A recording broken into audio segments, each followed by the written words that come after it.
every single grade. And that's the story of the evolution of Wade.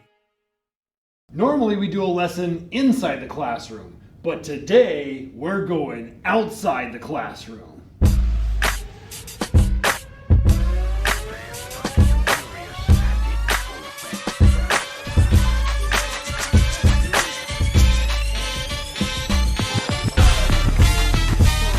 Wade's on the loose. They're crushing my dreams. I'm stuck in a rectangle on Microsoft Teams. Wade's on the loose. I'm squeezing between bricks. I'm walking around campus teaching you math tricks. Wade's on the loose. I'm tired of these glitches. I can't get in cause I'm hitting the wrong switches. Wade's on the loose. I'm stepping out of the class, hopped in the 350 and hit the gas. Wade's on the loose. It's hard to reach ya as an internet teacher, but that ain't no excuse. Wade's on the loose. Some teachers, they might give up, but not Wade, cause I got the juice. Wade's on the loose. The beat gotta be good, the rhymes I gotta write, the bass I gotta boost. Wade's on the loose. We refuse to lose, like back when you was kids playing Duck Duck Goose. Wade's on the loose. All right, calculus students, this is Mr. Wade. We're going outdoors. This is Wade on the loose, and we're gonna figure out calculus outdoors today because it's a lovely, beautiful day. Now, except for all the weed eating and lawn mowing that's going on over there. Anyway, we're gonna do a little history of the campus as we do the lesson, actually. So we're gonna start with the first question right here for 6-1 BC Calculus. And right behind me is actually Cooper Hall. Now, if you take a look at this, back in the 1950s, this was actually the boys' dormitory for the preparatory school that was here on campus. So people would actually live here on campus, and those were where the boys would live, and then they would attend school over there. Still stands today. Nowadays, this is where you actually go to get your handgun permit or to get a commercial driver's license. It's not open to the public. Only certain people can go in there for professional business, let's say. All right, now let's move to the shade before Mr. Wade burns, and we'll do problem number A, letter A, dang it. All right, we're on the backside of Cooper Hall now, over here in the shade for Mr. Wade. It rhymes. Now, here's the miniature board that I bought at Office Depot, and we've got a new proposition today. All right, so here's the deal. Last chapter we did rotational volume, and now we're gonna step into cross-sectional volume. Now, what's cross-sectional volume? Okay, well, first of all, we've got this curve. Y equals 3x minus 1 quantity cubed. We're gonna graph that quickly. And the coordinate axes, that's a plural, of course. And then this, we're gonna talk about this perpendicular thing right here. That's the fancy symbol for perpendicular. All right, know thy graphs, be quick. So what do we have here? We've got a snake, and it's been shifted. Now there's a -1 inside. Remember, -1 inside means right 1 is what that means. Let's draw a picture down here. So you're gonna go right 1. There's your x-intercept. You've got a snake, but it's been triple stretched. So it's been stretched 3 times steeper than normal. So now we probably should go find the y-intercept as well, just to be sure. And so to find a y-intercept in any level of math, you plug in 0 for x. Remember that? So y-intercept, plug in 0 for x. That would be -1 cubed, which is -1, times 3 is -3. Aha. So the triple stretch makes it stretch way down to -3 for your y-intercept. Draw the snake. So it's going to come up through here. It's concave down until it gets to its inflection point. There's some calculus for you. And then it becomes concave up to make the snake. There we go. And hopefully you drew yours bigger. I have a very small board here, but there's a little shape enclosed in that region right there. We've got to take that shape, and we're not going to do the rotational volume in this chapter. So here's what we're going to do. We're going to stack on top of it like a building, but just not rotational. So I've shaded it in now. See that little space in there? Let's blow it up bigger. It's kind of like a curvy triangle, as many of these things are. Okay, so you got this shaded region. Now, what does this mean? Perpendicular to the x-axis, and every cross-section is a square. So a cross-section is when you slice down through something, you open it up, and it's what you see on the inside. So like if you take an orange, and you slice right down the center of the orange, and you open it up, the cross-section is a circle. It's the 2-dimensional flat space that you just created with the slice. Now, if you slice closer to the end of the orange and open it up, it's still a circle, it's just a smaller circle, right? So a circle is just made up of lots of cross-sections. Anything 3-dimensional is simply made up of cross-sections. That's what we're doing today. Now, obviously, perpendicular to the x-axis or the y-axis is going to matter greatly, isn't it? So perpendicular to the x-axis means, picture this. This would be parallel to the x-axis, slicing sideways. This is perpendicular to the x-axis, forms a right angle, right? So imagine that every time you slice down through this shape, let's look at the bigger one, you create a square. Now, what does that mean? Okay, so when you slice downward, first of all, we are going to be talking about vertical distance. See that little vertical distance in there? Okay, you see this one right here from 0 to -3 is the largest one, but now what's the length of a square or the width of a square? It's a positive number, you can't have negative length. So that's a +3 distance, and then coming off the board or your paper would be a 3x3 square. How do I know that it's 3 tall? Because in a square, the width and height are the same, aren't they? Or the length and width are the same, or the base and height, or however you want to say it. So there's a square rising off the page right here. Now, when you get to a smaller vertical distance, there's a smaller square rising off the page and a smaller square rising off the page, but they're all aligned vertically with vertical bases trapped inside this figure inscribed. So let me see if I can draw a very crude picture here. Not that I'm an artist, but I'll attempt this. So I've tried to draw like a stack of squares right here, the biggest squares at the end, and then they kind of taper off as you get down to the corner. It's a 0x0 square. So it comes down to a very sharp point, and then imagine like all these corners connected kind of in a curve right there, and then all these are connected in a straight line, and then it just kind of tapers off. It's like a little tunnel you could walk into, and then it tapers down to like 0x0 where you get stuck in the very end of it because you couldn't get out, right? So cross-sectional is where you stack a certain shape all the way through. Some buildings are built like that, by the way, as opposed to rotational, where you take a shape and you rotate it around into a stack of circles, right? Last chapter, okay? So these are not all stacks of circles. They could be, but they're not all stacks of circles. So stack of squares. How do we find the volume of this weird 3D image for real-life problems? All right, start with this. What's the area of a square? A equals base squared. It's not even length times height or length times width or base times height like a rectangle, because the two bases are the same, right? The big one was 3x3. So area of a square, base squared. All right, now let's pull the base off to the side. What is the base of each one of these little squares coming off the board here? The base is the vertical distance. Base is top y minus bottom y. Boy, it sure is sloppy writing on a board that wiggles and moves, let me tell you what. Okay, top y minus bottom y. All right, so what's the top y? The top y is 0 because it's the x-axis. Minus, what's the bottom y? It's the snake curve. So that would be 3x minus 1 quantity cubed. So you can now just drop the 0. Now, what do you do with that thing? You take that expression and you put it back into B by substitution. So every square in the world is base times base, right, for its area. But these squares trapped in the snake are -3x minus 1 quantity cubed and then quantity squared. So that's just these in particular. Now we've got the area of just these squares trapped in the snake, inscribed in the snake between that and the x-axis. So now that's just one of them, just one square at a time, depending on its x-coordinate, right? Let's find all of them summed up together. Infinite squares, infinite sum, integration, real life. Now, of course, we would clean all this up right here first. So -3 quantity squared, you can make that a 9. You can distribute a power across a multiplication problem, even though I tell you never to do that with addition and subtraction. Multiplication is fine.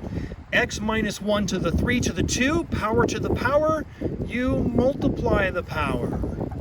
All right, and that is a 6. This is very sloppy. So 9x minus 1 quantity to the 6th power, that is the formula for the area of each square rising off your paper towards you, not rotating, but coming off towards you, if you can picture that. So you see the big 3x3 square right there? Okay, isn't a 3x3 square equal to 9 for the area of a square, right? 3 times 3 is 9.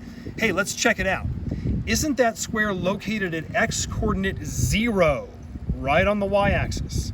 If you plug in x equals 0 just to test out our little formula right here, 0 minus 1 is -1. -1 to the 6th is +1 times 9 is 9. Look at that. The formula works. And I just picked out a random x-coordinate, x equals 0, just to show it to you. So that's fascinating how that works, but you can pick any x-coordinate. Now, that's the area of just one single square at any location. Let's sum them up with integration. So the volume of this very weird shape would be, now there's no pi this time like the last chapter because there's no circular rotation, all right? You simply stack each square. So stack each square, that would be integrate, okay, from what to what now? Where the vertical distance is stacked, they're stacked from 0 to 1. Now, if it's horizontal distance, it would be -3 to 0, but it's vertical distance, so it's 0 to 1. All you have to do is just integrate that right there, and you got it. Okay, so now let's do not u substitution, but the bypass, right? Because what's the chain rule of the base x minus 1? The chain rule is 1, which is a constant. When the chain rule is a constant, don't do u substitution, just integrate it. Make sure you divide by the chain to make up for the bypass, and you got it. So this equals 9 stays, base stays the same, raise the power by 1 to the 7th, divide by the new power 7, that's mandatory. Now since we're not doing u substitution, divide by the chain of the base, it does happen to be 1, so it's not a big deal. You don't need a plus c because you're evaluating from 0 to 1, definite integral, and now plug in top minus bottom. It's just that simple, isn't it? Okay, plug in the 1. You get 0 to the 7th makes the whole thing 0. Minus the bottom. Uh-oh. Volume can't be negative. Volume is always positive, isn't it? And I'm already nervous because right now I've got a 0 minus. Oh no. Wait, if volume can't be negative, what's about to happen here, folks? Well, when you plug in the bottom number 0, 0 minus 1 is -1. -1 to an odd power is -1 times 9/7 is -9/7. Well, I'll be darned. The calculus is right. Minus minus makes a plus, and you get exactly 9/7 cubic somethings we don't know. Could be cubic meters, cubic inches, cubic centimeters, cubic miles. We don't know what units are here, but they're cubic some kind of units, right? There you go. Volume done. Let's go to a different part of the campus for the next question. All right, so for problem A, we did a little bit of 1950s beforehand. Now let's go back to the 1940s. Those silos, you've probably seen those tall silos back there from Nashville School of the Arts. You can see them if you look very carefully from the cafeteria or the entrance. Well, those have been around since at least the 1940s. And so the students who used to go to school here on this campus, they would actually train in farming dairy cows and how to milk cows and how to take care of them. And now the Tennessee State Troopers actually use that for a training ground back there. Let's get somewhere over in the shade. Well, this is kind of shaded, but the sun's still in my eyes. Let's get to a better place for Mr. Wade's skin and also get away from this weird buzzing noise that's up here on the pole. Now in letter B, we've got this circle of radius 3, and we've got, again, the cross sections being perpendicular to the x-axis. And again, the cross sections or the slices are going to reveal squares. All right, we're going to set up. That's key. If you have to set up, you don't have to integrate, do you? Just set it up. Now, we've been given a radius, but they never gave us a center, did I? So when you graph this, you could graph it at the origin if you want to keep it the easiest possibility. You can put the center anywhere, but why wouldn't you just put it at the origin and make it easy, right? So if the radius is 3 from the origin, it would go out to 3, up to 3, back to -3, and down to -3. So let's put 4 dots there. And of course, it's going to be a nice circle centered around the origin, except mine's going to look like an egg, but that's close enough on a freestyle board, right? Hey, you know what? Funny thing, though, it still erases better than my classroom board, and it only cost me 10 bucks. Okay, so there's the circle. Now, every single cross-section, when you slice down through this shape, perpendicular to the x-axis, so up and down, this is parallel to the x-axis. Let's draw a sample vertical distance here. Perpendicular to the x-axis. Every slice reveals a square.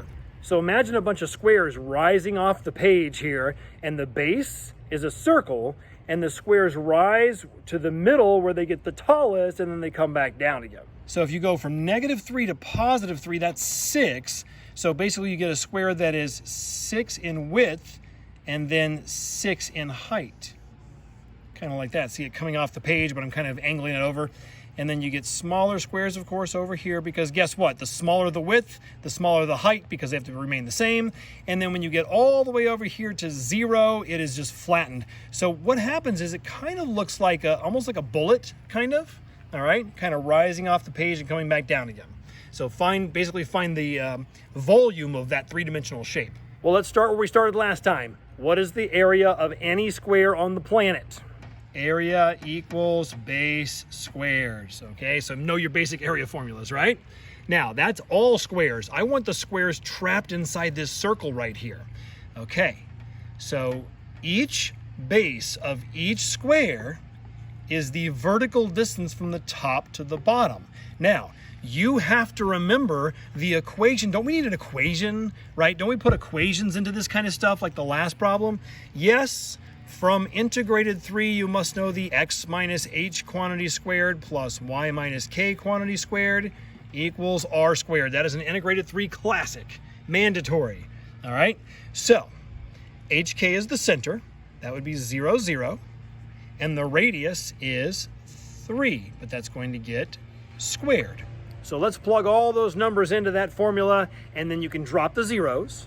So now what will we get? X squared plus y squared equals 3 squared, which turns into 9. Now, of course, when you do the base, it's going to be the vertical distance, top y minus bottom y.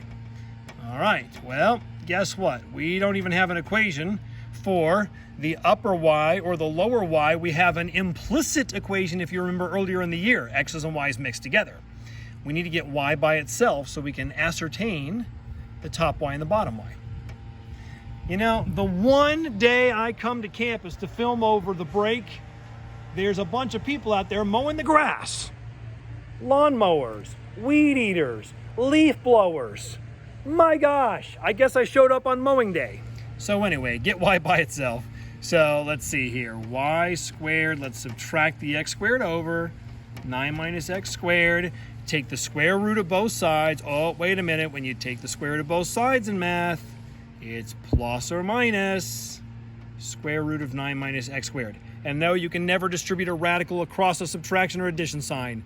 Please do not say the square root of 9 is 3 and the square root of x squared is x. You can't do it, all right? So wait, what is the top equation of this circle? The top is a semicircle, right? The top is the positive square root. Aha! 9 minus x squared. And the bottom semicircle is the negative square root. Well, well, well. So that's how you get the top and the bottom. You have to know the equation of a circle from integrated 3. Now, let's plug that into our vertical distance formula for the base, top y minus bottom y. Doggone it. All right, base equals top y, top semicircle, the positive square root of 9 minus x squared, minus the bottom y. The bottom y is the negative square root. We'll do a double negative, do a special parentheses for double negative. Okay, top y coordinate minus bottom y coordinate, or top y equation minus bottom y equation. Minus minus makes a plus, and anything plus itself makes 2 of those. So you get 2 square roots of 9 minus x squared. All right, that is the base right there of any square. Basically, it's the diameter in the middle, but it's not over here. So that's the base of each square coming off the page, off the board. Now, what do we do at the base of our square? We take that, we plug it back into the area of the square, which is base quantity squared. So now the area is going to be all this plugged in there. So 2 square root of 9 minus x squared, quantity squared. And then, of course, because this is multiplication, you are allowed to distribute the squared this time. 2 squared is 4, and square root squared becomes just base. Square root and squared cancels. So this is the area, 4 times quantity 9 minus x squared, of any square that's rising off the paper, all the way down to the one that's a 0 by 0, the biggest one that's a 6 by 6, everything in between. All right. So the area of every square in the world was base squared. The area of just these squares trapped in the circle was 4 times quantity 9 minus x squared. But then the volume of all those squares stacked together is the integration of that area formula right there. Volume equals stack those squares. From where? From -3 to +3, because we were doing vertical squares stacked, okay, perpendicular to the x-axis that stacks this way. -3 to +3, no pi because there's not rotational volume in this chapter. You simply just integrate or stack all those squares. Put a dx on it right there. That's fine because it was just set up the volume, right? It was a setup, all right? But what else could you do? Isn't this a perfectly symmetric shape, volume, three-dimensional solid? So you could integrate from 0 to 3, which would be easier, but then double it. Just do half of it and then double it. So how about this? Let's leave a little space right here. Let's just go from 0 to 3 to make it easier in the future. I'm going to push the 4 out because coefficients should always come out. But it was a 4, but we're going to double it to make it an 8. 0 to 3, and then that would be the easier thing. So if you ever see symmetry, just do half and double. That's always easier. Okay? And that is your volume right there. Let's go somewhere else. All right, now we're going back farther into history. You all recognize the Anna Cole Auditorium, of course, which sits right here in front of the campus very prominently. Some of you have even snuck inside. Shame on you, you shouldn't be in there. They also have cancer-causing asbestos in there, so I probably would not walk in there. Anyway, apparently I can't escape the airplanes or the lawnmowers today. Both are going at the same time. Of course, we're right next to the airport, go figure. So when Colonel Edmund Cole actually built this school in 1885, the original school, he named it the Randall Cole Industrial School after his son. But when he built this auditorium in 1894, that's how old this building is, he actually named it the Anna Cole Auditorium after his own wife, of course. And the building still stands on the National Historic Register today. This campus actually had a barbershop, 2 hospitals, a print shop, pigs and cows. I mean, they had it all here. All right, let's go to a quieter place, actually, and we'll do problem C. All right, a little quieter here on the back side of the auditorium. Anyway, so problem C, this time we've got 4x squared plus y squared equals 1. All right, you've got to know what that is. Doesn't that look kind of like a circle? X squared plus y squared equals 9 is the one we just did, right? But aren't the coefficients off? 4 and 1? Oh, coefficients off. It's not a circle. What is it from last chapter? It's an ellipse. So you have to know that that's an ellipse, and then we'll do the perpendicular cross sections. Also, find the volume, don't just set it up. Mr. Wade, I don't know how to graph an ellipse. Well, that's because in our school system, we have the integrated system, and we don't learn ellipses. But in every other county who does Algebra 1, Geometry Algebra 2, they do ellipses. So, let me catch you up a little bit. All right, how to graph an ellipse. If you want to get the y-intercept really fast in any class, plug in 0 for x, right? That works for every level of mathematics. You put in 0 for x, that's going to wipe this out. When does y squared equal 1? When y equals plus or minus 1. Where is plus or minus 1 on the y-axis? Well, up 1, down 1. We'll put a dot. Okay, now, if you want to quickly find the x-intercept, plug in 0 for y. That also works at any level of math. We'll cancel that out. Divide both sides by 4. When does x squared equal 1/4? Well, you've got to take the square root of both sides. So that's a plus or minus again. The square root of 1 is 1, and the square root of 4 is 2. Just take the square root of the top and bottom. So it's going to hit the x-axis at plus or minus 1/2. You don't have to draw it to scale, but I'm going to try to make it look like half as much as what we just did with the ones, right? So it is an ellipse that is taller or prolate than it is long. All right, there's your shape.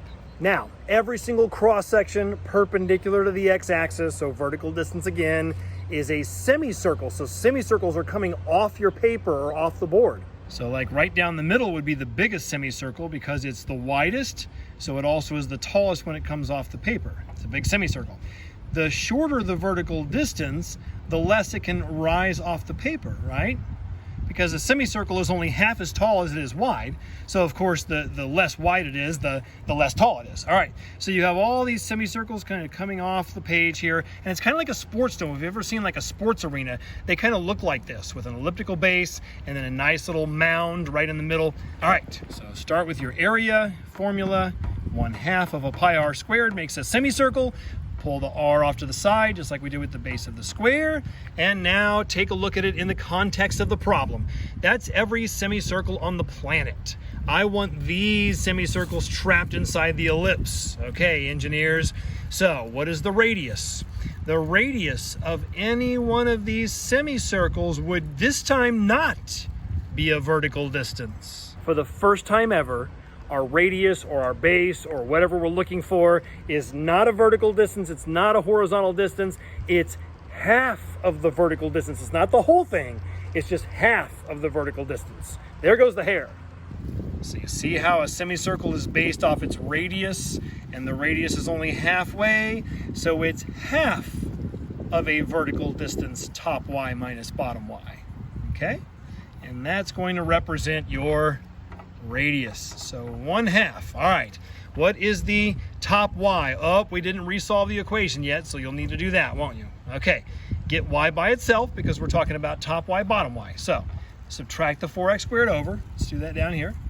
Y squared equals 1 minus 4x squared. Okay, take the square root of both sides. Y equals plus or minus the square root of 1 minus 4x squared. All right, isn't the top y, or kind of the semi-ellipse, going to be the positive square root? And isn't the bottom y going to be the semi-ellipse with the negative square root, just like the circle earlier? Let's try it. So top y is the positive of this, 1 minus 4x squared, minus the bottom y, which is the negative square root. So it is a double minus, and of course we'll change double minus into plus. And just like last time, anything plus itself makes two of those things in math. Now we kind of got lucky because we had the 1/2 from half the vertical distance from the radius. The 1/2 and 2 do happen to cancel this time. So we'll cancel those, and the radius is simply just square root of 1 minus 4x squared. Fantastic. Now what do we do with the radius? Take that and plug it back into the area formula so we can get our final thing that we're going to integrate. And I'll magically clean the board now and kind of give myself more space. Luckily at home you have unlimited paper, I hope. Now, let's plug it in. All right, so the radius gets plugged in there. The area of the semicircles trapped in this particular ellipse, each semicircle area would be 1/2 pi this quantity squared, which would cancel the square root and just give you a regular 1 minus 4x squared. All right, no need to distribute. Notice I'm not distributing today at all because that's going to kind of make it harder to integrate. I want easier things to integrate. Now, the volume, okay, that's just one single semicircle at any location. The volume would be the integration of all the semicircles stacked from -1/2 to +1/2. Oh, guess what? Those x-intercepts came in handy because the x-intercepts were also our limits of integration. So integrate from, stack from left to right. So integrate from left to right, -1/2 to +1/2. Take this and just simply insert it there. And then you just integrate the semicircles, and that does the trick right there. No extra thing necessary. So the integration basically stacks infinite numbers of them. Now, of course, because of the symmetry of the ellipse, I'd rather not integrate from -1/2 to +1/2. I'd rather integrate from 0 to 1/2 and double it, right? And then we got a 1/2 and a pi and a 1 minus 4x squared dx. Boy, it sure is sloppy on this little board, isn't it? Man, I tell you. Okay, anyway, the 2 and the 1/2, if you're thinking those are going to cancel, yes, they do. So now we're ready for our integral. All right, so let's magically erase the board, create some more space here, and let's see if we can integrate this thing and find the real volume of the sports dome. So the pi just stays, right? Just carries along for the ride. And really you're doing this, if you'd rather do this, actually, you're really just integrating 1 and 4x squared. So I'd probably shove the pi out there anyway. Now, the pi stays. The integration of 1 is x. and the integration of 4x squared is 4x cubed over 3. And boy, I'm sure glad we did 0 to 1/2 and not negative 1/2 to 1/2. That would be a pain. All right, let me show you how to handle your fractions here. Take 1/2, put it in for x. Now you see how 4/3 is the coefficient. I'm going to put that on the side. I'm going to put x cubed kind of over here on the side. When you cube 1/2, 1 cubed is 1, 2 cubed is 8. See how I made that 1/2 cubed 1/8, but I pushed it off to the side? You don't want a fraction in a fraction. Line up those fraction bars properly, right? We know how to do this. Minus pi times, when you put in 0, you get 0 minus 0. All right, at least we lost something there. Now, does anybody see the cross cancel on your paper? Oh, look at that 4 and 8, right? Take advantage of that. So right here, we're gonna make that 1/2 instead of 4/8.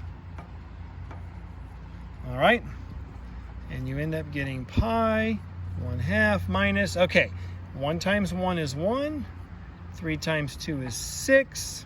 The 0 dropped out over there, of course. And everybody see how the 4/8 reduced to 1/2, then it became 1/6. Common denominator, 1/2 can be disguised as 3 out of 6, right? And 3/6 minus 1/6 is 2/6 pi. I'll put the pi on this side because 2/6 is the coefficient. And every once in a while, when you get a common denominator and you get a fraction, you can actually reduce that even more. That's just kind of by coincidence. So 1/3 pi, or some students like to put pi over 3. I'll take either one. They're both right. All right, that concludes letter C. The lawnmowers are coming. The lawnmowers are coming. Let's go to a different location. Now, I'm sure you all recognize the STEM building, right? The middle school that's just right down the way from our school, which is over that way. Now, some of you might know that this used to be a high school back in the 1950s, of course, when this was Tennessee Preparatory School. All right, let me step out of the way, and you can see the comparison between this and the old days. Looks pretty much the same as it used to back in the old days. But here is what probably nobody at Nashville School of the Arts knows except for Mr. Wade, because I went to the state archives in downtown Nashville and I did the research. I looked back at the old maps. Did you know there was a school building on this campus in 1885, all right? And going from the building that you recognize there, there's the track going over this way. Somewhere over there is where the original school was built in 1885. Before that, it was just farmland out here, and it was purchased back then. And the school was built somewhere right over there. So going from the school to the fence, to the track, to my shadow, and right down here, right about where this little divot is in the ground here, somewhere right in there is where I've used mathematical calculations to locate the center of the original school in 1885. And this road was most definitely not here, nor was that track, nor was my shadow, nor was that school. So there you go. Let's film the last example from the original site of the school building in the 1880s. All right, let's go over here in the shade, because if you know Mr. Wade, you know I can get 3rd-degree burns on my skin in like 5 minutes exposure to the sun, even at 6 o'clock at night. It's just my curse. Anyway, over here in the shade, I don't have my SPF 50 on today because I really need 50 plus. That's not a joke. Okay, so the line 2x plus 3y equals 12. Everybody recognize that as a line from your previous math classes, from my math class, from the last chapter, right? So that's just y equals mx plus b rearranged in a different form. All right. We're also going to look for all cross sections are semicircles perpendicular to the y-axis. That's new. All right, quick. Thou shalt know thy graphs. Okay, how do you graph a line very quickly? If you put in 0 for x, you can get the y-intercept, right? So that'll hide that. Divide by 3, hits the y-axis at 4. You got to do that quickly, okay? There's not a lot of time on the AP test. So let's do hits the y-axis at 4. We'll put it right there. All right. Now, quickly. If you plug in 0 for y, you can get the x-intercept of any graph in any class, right? Divide both sides by 2, x equals 6. So this shall hit The x-axis at 6. Now, if you don't know what shape it is, these 2 points are worthless. They don't do anything for you. Therefore, you must know that if it's x to the first and y to the first, and it's addition or subtraction, it's just going to be a straight line. All right, so now that we know it's a line, we just draw a straight line through there. Pretend like that's a straight line. Okay, so it's the line and it's the coordinate axes, plural. So we get both of these right here. And you get a nice little, a perfect right triangle. This time it's not a curvy triangle. It's actually a real right triangle. All right, now what else? Every cross-section perpendicular to the y-axis. All right, not parallel to the y-axis, perpendicular to the y-axis. So we're going to go across. Does anybody realize that's a horizontal distance? Ding, ding, ding, ding. Horizontal distance. And then every cross-section is a semicircle, just like problem C. So imagine semicircles kind of rising off the page here. And the longer the horizontal distance, the bigger the semicircle. This is the longest horizontal distance of 6. Big semicircle, height 3, because the radius, of course, is half of 6, which would be 3. And you kind of get this weird little tunnel again. Kind of like that. You can walk kind of back into the tunnel there, and it goes all the way back to a 0 by 0 semicircle where you get trapped. Okay. So find the volume of that shape right there, that three-dimensional weird shape. Okay, start with semicircles. Area of a semicircle is 1/2 of a pi r squared. All right, radius equals the radius, ooh, now this is kind of weird. The radius, actually let's do it down here, of each semicircle is not a whole horizontal distance, it's only half of the horizontal distance. You see that there? So the radius is half, those are not the same 1/2, by the way, those are 2 different 1/2s. So half of the horizontal distance. What's horizontal distance from the last chapter? Right x minus left x. Okay, so we need to figure out what is the right x and what is the left x, then we'll just go halfway. That's what that 1/2 is for. All right, well, the right x is the line. That's the linear part. And the left x is simply the y-axis, or 0. So let's just focus on the line. Now it does say right x, so we have to get the actual x coordinate on the line. So resolve this for x right here. All right, let's subtract the 3y over. So 2x equals 12 minus 3y. You know this is private property right here. Anyway, subtract the 3y over, divide both sides by 2, and you get 12 minus 3y over 2. Private property. My gosh. I mean, the Department of Homeland Security is here. There shouldn't be anybody in this campus right now. Okay, so divide both sides by 2. There's your x. Don't split it up and do each one over 2. It's better to keep it compact.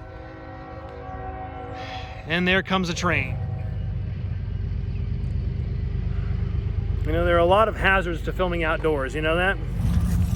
Trains, planes, automobiles, weed eaters, lawnmowers, whatever else. What's the other thing called? Leaf blowers.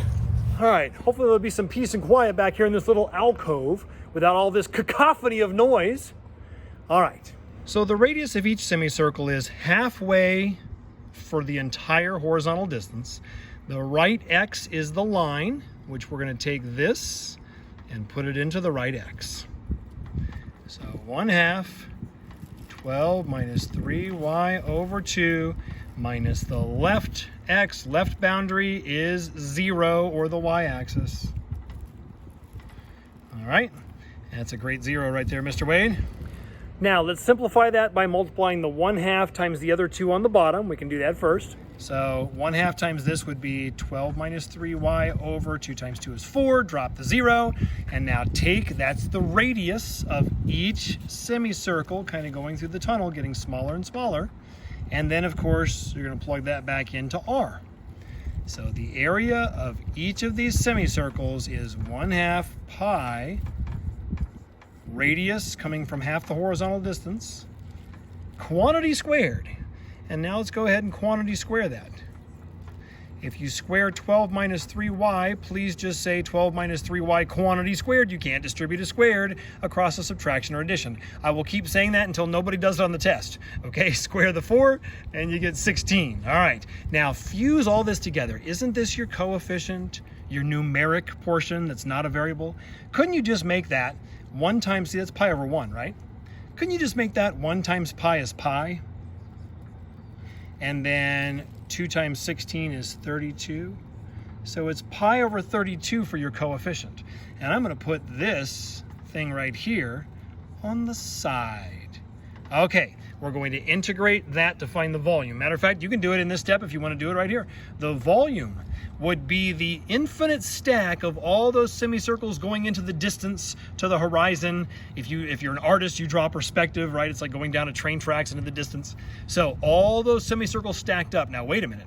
We're stacking the semicircles with horizontal distance, so you're stacking them across. You're not going from 0 to 6 this time. You're going from 0 to 4. See how important the intercepts were? So we're going to stack this formula for each semicircle infinitely many times from 0 to 4. And 0 to 4 is a dy direction. Now, if you did it right, 0 to 4 will match a y direction, which matches dy, which matches the variable y, because you can't have a mixture of x's and y's. And we've got it. It all correlates, right? Everybody's y. That's great. So now this problem was just a setup. There was no symmetry here, so you can't double half like we did before. You're done. It was a setup. It was not a find the volume. We set it up. You're done. Circle. Final answer.